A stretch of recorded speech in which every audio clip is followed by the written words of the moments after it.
So I'm going to be doing some maintenance on my virtualization stack. I am running Proxmox 5.4.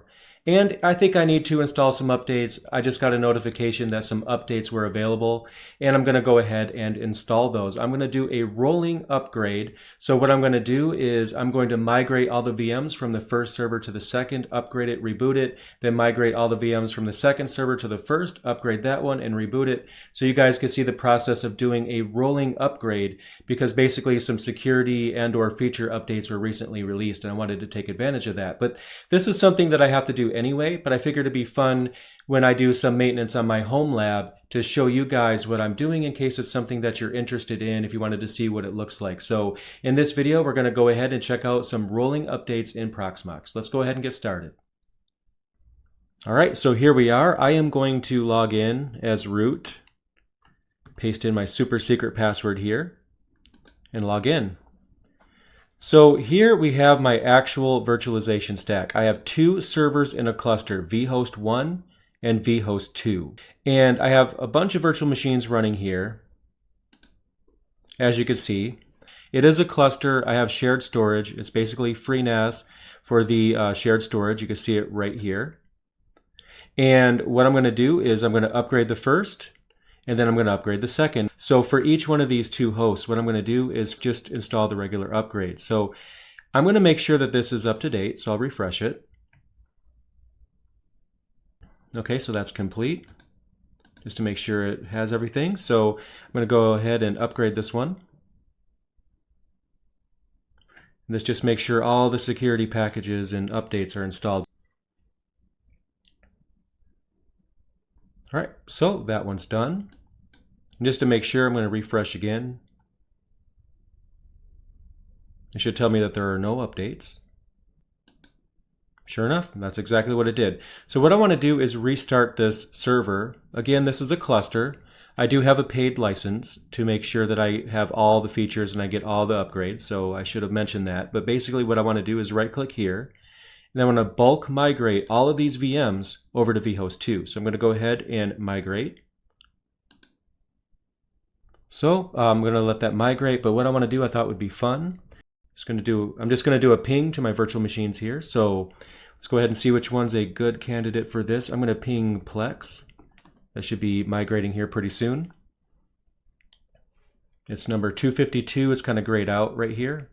So as soon as it gets to that, it should migrate. Which one is it on now? It's on container 101.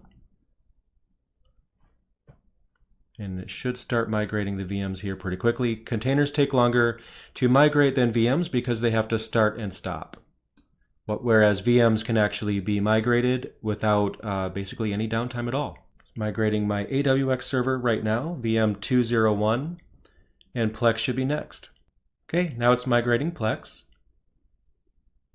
Let's see if it misses any of the pings.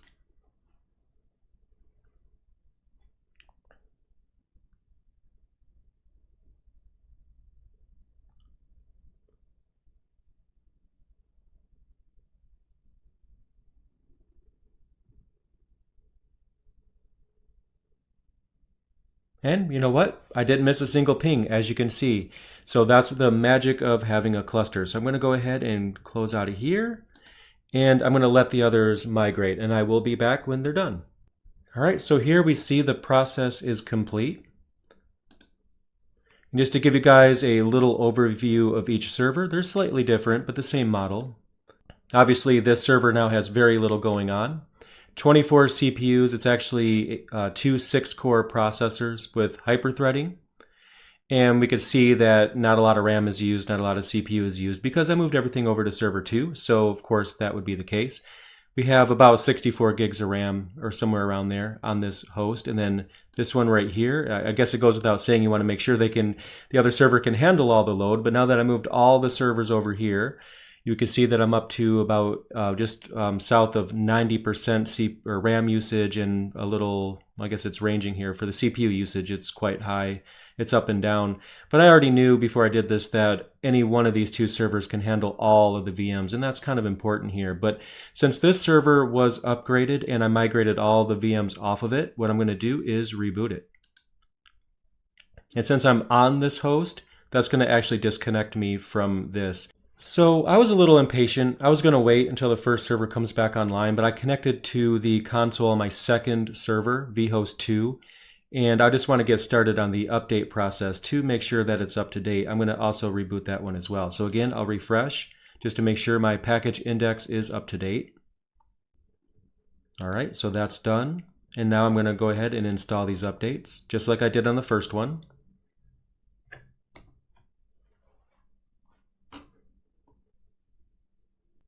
All right, so that one's done. And again, I'll refresh just to make sure there's nothing else left to download. It shouldn't be.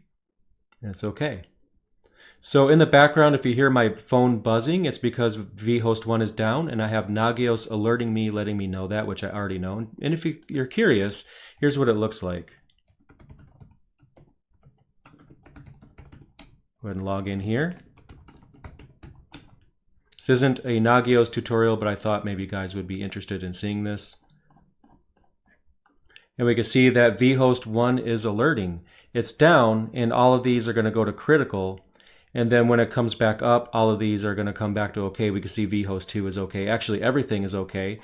And this is what my Nagios looks like. Everything you see here, with the exception of a couple of servers, are actually in my home. And, you know, of course, vhost 1 is alerting. So I could just stop the alerts, but you know what? Actually, that's exactly what I'm going to do. So I don't hear the buzzing, you know, while I'm recording the video. So I just click on here, and I'm going to disable notifications for all services on this host. And I'll disable it for the host as well. And then that should make it kind of, you know, shut up and stop bothering me. So you don't hear the buzzing in the video. It might happen once or twice more, but it should be good. But anyway, let's go back here. We see that vhost 1 is back online, and we did install all the updates for vhost 2. So we're going to reverse the process, and we're going to bulk migrate all of these VMs to vhost 1. And this job is going to take significantly longer because it's actually going to have to migrate everything. Whereas before I actually had the, you know, the VMs spread between the two hosts here. So I'm going to let this continue, and then I will be back. Okay, now that all the VMs were migrated to the first host, then what I can do is go over here and reboot the second one to make sure that it also has the latest package update. So I'll go ahead and restart it right now. Should be restarting, and I'll just wait for that to come back online. So I'll go ahead and close out of here and go back to my first tab. You can see that vhost 2 is currently down, and we're just basically waiting for it to come back up. All right, we see that vhost 2 is now back online. And before I forget, I should go over here to Nagios. I'll go ahead and refresh the page here. We should re-enable alerts for the original server. So let's go ahead and do that right now. Enable notifications for all services on this host, also the host as well. And that'll bring the notification system for that back online. But we do have a fully updated Proxmox stack right here. We updated my first and second host. So now what I'm going to do is just go ahead and migrate some of these VMs over to the other one to kind of spread the load a little bit. So I'm just going to choose some of the busier machines, and I'm going to go ahead and migrate those.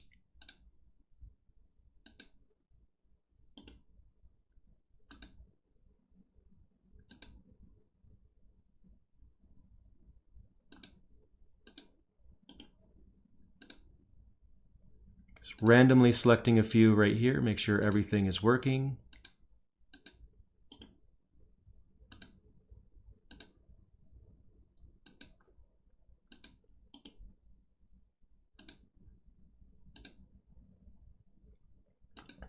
So those VMs are migrating over to the second host, but I wanted to show you guys the process of doing a rolling upgrade in a Proxmox cluster, and I've achieved that. So I hope that was helpful for you guys. If you haven't already done so, click that like button, subscribe to my channel, and you'll see any new Proxmox videos that I'll have coming forward. So until then, thank you for watching. Thank you so much for watching my video. I really appreciate it. If you want to help me out, make sure you check out the description below this video, where you'll find links to my latest book, Mastering Ubuntu Server 2nd edition, as well as my Patreon page. If you like this video, be sure to click that like button and share it on Twitter or any other social media network. And be sure to subscribe so you'll be the first to see my latest videos as they're uploaded. Thanks again.